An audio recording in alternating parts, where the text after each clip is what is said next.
দাদা আমাকে তাড়াতাড়ি হাসপাতালে পৌঁছে দেবে, আজ খুব বড় অপারেশন আছে রে। হ্যাঁ বোন, খেয়ে তোকে পৌঁছে দেবো। বোন বলতো তোর জন্মদিনে কি চাই রে? দাদা আমাকে একটা স্কুটি কিনে দে। বোন আজই শহরে গিয়ে স্কুটি দেখবো রে। ম্যাডাম, আমি একটা স্কুটি নিতে চাই, এই নিন 2000 টাকা। আরে এই গরিব পোকাগুলো কোথা কোথা থেকে চলে আসে রে। বেরিয়ে যা এখান থেকে, 2000 টাকায় গাড়ির দুটো চাকাও আসবে না রে। বেরিয়ে যা বলছি।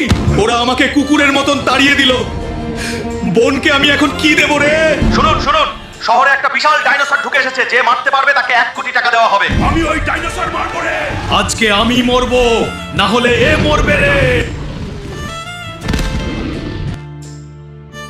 বন্ধুরা, এই শক্তিশালী ডাইনোসরকে মারার জন্য লাইক আর সাবস্ক্রাইব করো রে, তাহলে আমি শক্তি পাবো রে। আমার বোনের স্বপ্নর জন্য আমি পুরো দুনিয়ার সাথে লড়ে যেতে পারি রে। ম্যাডাম, একদিন গরিব বলেছিলে না? এই নেন, গুনুন কত লাগবে। এখন থেকে এই গোটা শোরুমটা আমার রে। বোন, এই যে তোর জন্মদিনের উপহার, খুশি তো তোর? হ্যাঁ ভাই আমি খুশি।